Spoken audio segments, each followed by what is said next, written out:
Shalom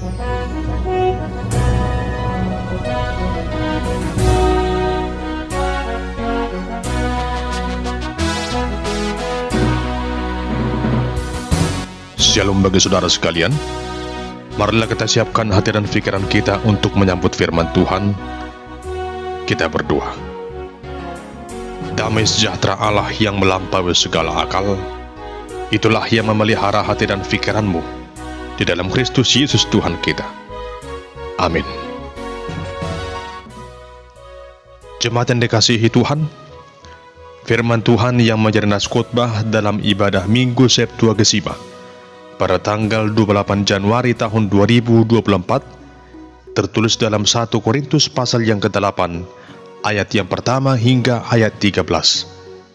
Beginilah firman Tuhan. Tentang daging persembahan berhala kita tahu, kita semua mempunyai pengetahuan. Pengetahuan yang demikian membuat orang menjadi sombong, tetapi kasih membangun. Jika ada seorang menyangka bahwa ia mempunyai sesuatu pengetahuan, maka ia belum juga mencapai pengetahuan sebagaimana yang harus dicapainya. Tetapi orang yang mengasihi Allah, ia dikenal oleh Allah. Tentang hal makan daging persembahan berhala, kita tahu, tidak ada berhala di dunia dan tidak ada Allah lain daripada Allah yang Esa. Sebab sungguh pun ada apa yang disebut Allah, baik di surga maupun di bumi, dan memang benar ada banyak Allah dan banyak Tuhan yang demikian. Namun bagi kita hanya ada satu Allah saja, yaitu Bapa, yang daripadanya berasal segala sesuatu dan yang untuk Dia kita hidup, dan satu Tuhan saja, yaitu Yesus Kristus, yang olehnya segala sesuatu telah dijadikan dan yang karena Dia kita hidup. Tetapi bukan semua orang yang mempunyai pengetahuan itu. Ada orang yang karena masih terus terikat pada berhala-berhala, makan daging itu sebagai daging persembahan berhala, dan oleh karena hati nurani mereka lemah, hati nurani mereka itu dinodai olehnya. Makanan tidak membawa kita lebih dekat kepada Allah.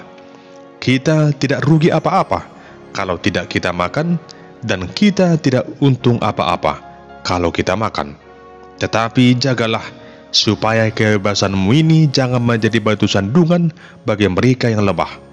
Karena apabila orang melihat engkau yang mempunyai pengetahuan sedang duduk makan di dalam kuil berhala, bukankah orang yang lemah hati nuraninya itu dikuatkan untuk makan daging persembahan berhala? Dengan jalan demikian orang yang lemah, yaitu saudaramu yang untuknya Kristus telah mati, menjadi binasa karena pengetahuanmu. Jika engkau secara demikian berdosa terhadap saudara-saudaramu dan melukai hati nurani mereka yang lemah, engkau pada hakikatnya berdosa terhadap Kristus. Karena itu, apabila makanan menjadi batu sandungan bagi saudaraku, aku untuk selama-lamanya tidak akan mau makan daging lagi, supaya aku jangan menjadi batu sandungan bagi saudaraku. Demikian pembacaan firman Tuhan.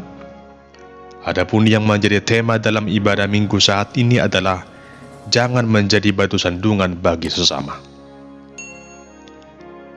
Saudara terkasih dalam nama Tuhan Yesus, tidak dapat dipungkiri bahwa manusia selalu hidup berdampingan dengan sesamanya manusia, karena manusia adalah makhluk sosial.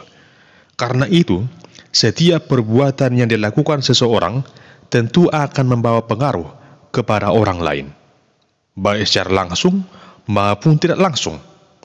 Jika kita melakukan hal-hal yang membawa kebaikan bagi orang lain, tentu saja itu akan mendatangkan kebaikan. Namun jika kita melakukan sesuatu yang negatif atau merugikan orang lain, bahkan sampai membuat orang lain jatuh dalam dosa, itu berarti kita telah menjadi batu sandungan. Contoh konkret yang dapat kita temui dalam hidup sehari-hari. Misalnya, ketika kita mendapat tugas, namun kita tidak melakukannya dengan baik, atau bahkan tidak melakukan tugas itu sama sekali. Hal itu akan menimbulkan keresahan bagi orang lain, dan dapat membuat orang lain jatuh dalam penghakiman, atau orang lain dapat terpancing emosinya dan jatuh dalam dosa kemarahan akibat kesalahan kita itu. Jemaat Tuhan, lewat perikop di dalam ibadah minggu saat ini, kita dapat menyimak penjelasan dari Rasul Paulus dengan harapan agar setiap orang percaya tidak menjadi batu sandungan bagi sesamanya manusia. Adapun latar belakang nas khotbah ini adalah tentang bagaimana sikap orang percaya berkenaan dengan makanan yang telah dipersembahkan pada berhala. Pada zaman itu orang Korintus mempunyai kebiasaan di hari-hari raya untuk berkumpul dan makan bersama di kuil berhala. Dalam situasi yang demikian, muncullah berbagai pendapat di antara mereka tentang bagaimana sikap orang percaya akan hal itu. Sebab hal itu telah menjadi pergumulan di tengah orang percaya. Ada yang setuju, namun ada yang sama sekali tidak setuju.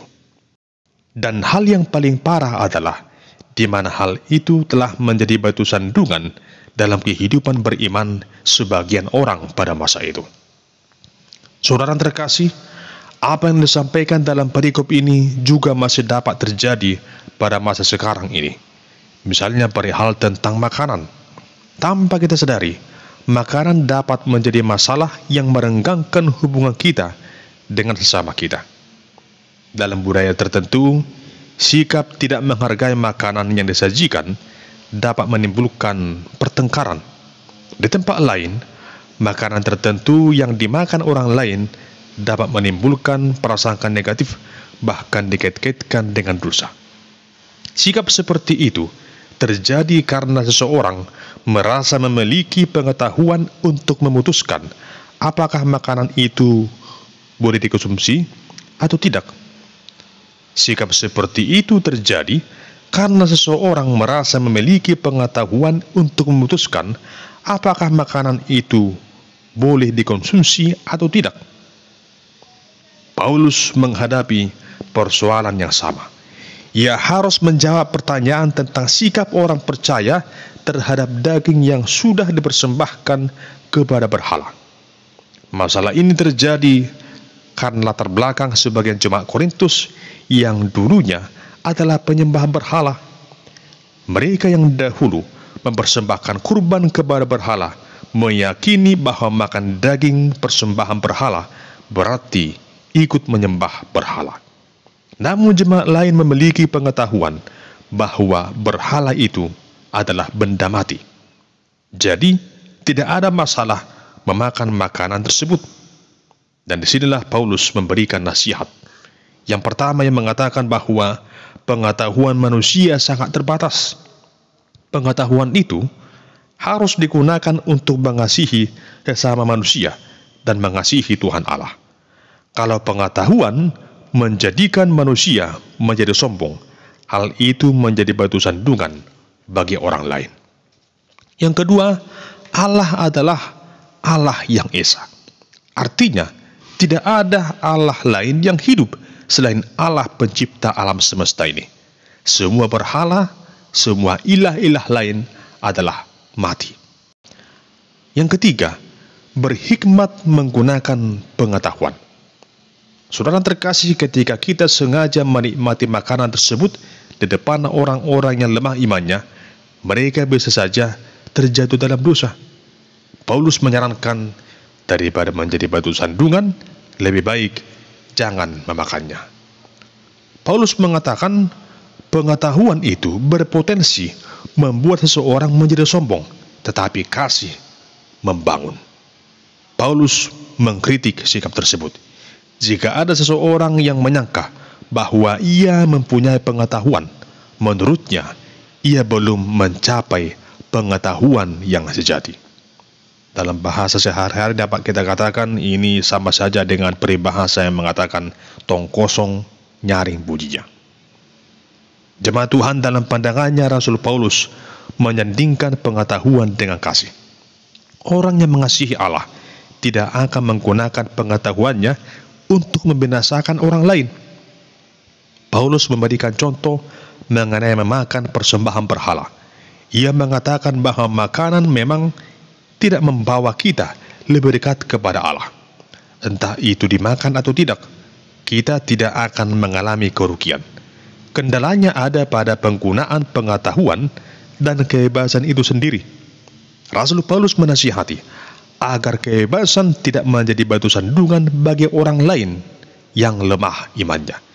Jangan sampai mereka yang lemah hati nuraninya binasa karena pengetahuan itu. Saudara terkasih, Tuhan Allah senang kalau kita memiliki pengetahuan. Akan tetapi, pengetahuan harus bersanding, harus dibarengi dengan kasih. Kasih selalu membangun dan memperhatikan orang lain.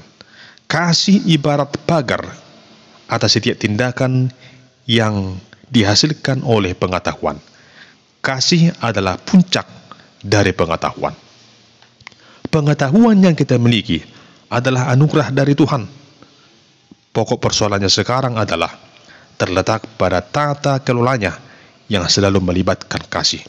Apakah pengetahuan itu menjadi batu sandungan atau menjadi sarana berkat bagi orang lain untuk mewujudkan kasih di tengah-tengah kehidupan ini?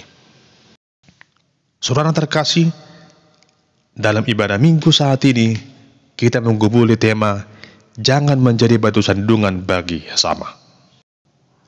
Apa yang dimaksud dengan tema tersebut? Jangan menjadi batu sandungan. Secara umum hal itu berarti jangan sampai perkataan, perbuatan, pengetahuan, dan tingkah laku yang kita miliki membuat orang lain jatuh dalam dosa. Jangan sampai oleh karena kebiasaan kita, hal-hal yang kita anggap benar, padahal kebanyakan orang melihat perilaku kita itu sudah tidak benar, membuat orang lain menjadi kecewa dengan kita. Jemaat yang dikasihi Tuhan, inilah hal yang perlu kita renungkan dalam kehidupan ini. Jangan sampai kita menjadi batu sandungan bagi orang lain. Mahatma Gandhi, seorang pejuang hak asasi manusia dari India, ia seorang penganut agama Hindu yang sangat taat. Namun dia pernah berniat untuk menjadi seorang Kristen. Lalu satu ketika ia masuk ke sebuah gereja untuk mengikuti ibadah. Tetapi orang-orang yang ada di gereja itu memandang sinis kepada Mahatma Gandhi. Dan mereka berkata, gereja ini hanya untuk orang-orang kulit putih. Dan mereka menyarankan agar Mahatma Gandhi pergi mencari gereja untuk orang-orang kulit hitam. Seketika itu juga Mahatma Gandhi meninggalkan gereja itu dengan sedih, dan niatnya menjadi seorang Kristen pun langsung runtuh. Ia kemudian mengatakan, saya suka dengan Kristus, tetapi saya tidak suka dengan orang Kristen. Kata-kata Gandhi ini sesungguhnya merupakan sebuah teguran yang keras bagi kita orang Kristen, di mana lewat kehidupan kita, baik itu lewat etika, perkataan, sikap, tingkah laku, cara berpakaian, etos kerja dan lain sebagainya, bisa saja orang lain justru tersandung dan menolak Kristus. Jemaat yang dikasihi Tuhan, disinilah kita perlu merenung dan belajar agar lewat hidup kita, setiap orang diberkati dan mengenal Tuhan Yesus, sehingga tidak ada lagi orang yang tersandung oleh karena sikap, tingkah laku, perkataan, pengetahuan, dan perbuatan kita dalam kehidupan sehari-hari. Jemaat yang dikasihi Tuhan, kiranya firman Tuhan pada saat ini menguatkan kita agar selalu melakukan apa yang baik, apa yang berkenan bagi Tuhan, mengutamakan kasih di atas segala-galanya. Sekalipun kita punya pengetahuan, punya kemampuan, punya beragam talenta dalam hidup ini, namun di atas semua itu, kenakanlah kasih yang sanggup menyempurnakan segala-galanya, sehingga lewat semua, setiap orang akan terberkati lewat kehidupan kita. Dan ingatlah lewat firman Tuhan saat ini, jangan menjadi batu sandungan bagi sesamamu. Amin. Kita berdoa. Tuhan Allah yang Maha Kuasa, kiranya Engkau dalam Roh-Mu yang kudus itu menuntun kami untuk selalu berbuat apa yang berkenan kepadamu, mengandalkan dan mengutamakan kasih di atas segalanya, sehingga kami menjadi berkat bagi semua orang, bukan menjadi batu sandungan. Dalam Kristus Yesus kami berdoa dan mengucap syukur kepadamu. Amin.